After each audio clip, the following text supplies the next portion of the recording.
پیدائش کی کتاب دوسرا باب۔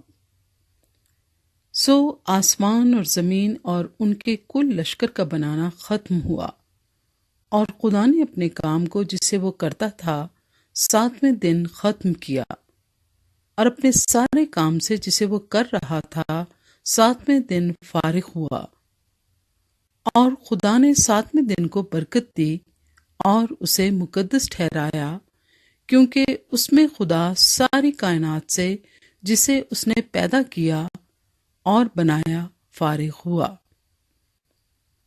باغ عدن، یہ ہے آسمان اور زمین کی پیدائش جب وہ خلق ہوئے، جس دن خدا نے زمین اور آسمان کو بنایا۔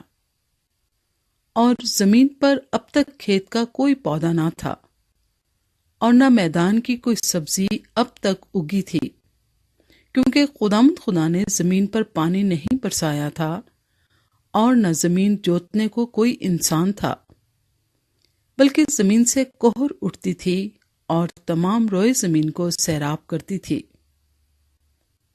اور خدا نے زمین کی مٹی سے انسان کو بنایا اور اس کے نتنوں میں زندگی کا دم پھونکا، تو انسان جیتی جاں ہوا۔ اور خدا نے مشرق کی طرف عدن میں ایک باغ لگایا، اور انسان کو جسے اس نے بنایا تھا وہاں رکھا۔ اور خدا نے ہر درخت کو جو دیکھنے میں خوش نما اور کھانے کے لیے اچھا تھا زمین سے اگایا، اور باغ کے بیچ میں حیات کا درخت اور نیک و بد کی پہچان کا درخت بھی لگایا۔ اور عدن سے ایک دریا باغ کے سیراب کرنے کو نکلا، اور وہاں سے 4 ندیوں میں تقسیم ہوا۔ پہلی کا نام فیسون ہے، جو حویلا کی ساری زمین کو جہاں سونا ہوتا ہے گھیرے ہوئے ہے، اور اس زمین کا سونا چوکھا ہے، اور وہاں موتی اور سنگ سلیمانی بھی ہیں۔ اور دوسری ندی کا نام جہون ہے، جو کوش کی ساری زمین کو گھیرے ہوئے ہے۔ اور تیسری ندی کا نام دجلہ ہے، جو اسور کے مشرق کو جاتی ہے۔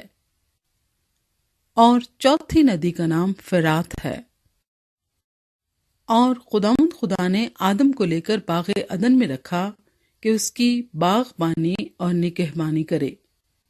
اور خدا نے آدم کو حکم دیا اور کہا کہ تو باغ کے ہر درخت کا پھل بے روک ٹوک کھا سکتا ہے، لیکن نیک و بد کی پہچان کے درخت کا کبھی نہ کھانا، کیونکہ جس روز تو نے اس میں سے کھایا تو مرا۔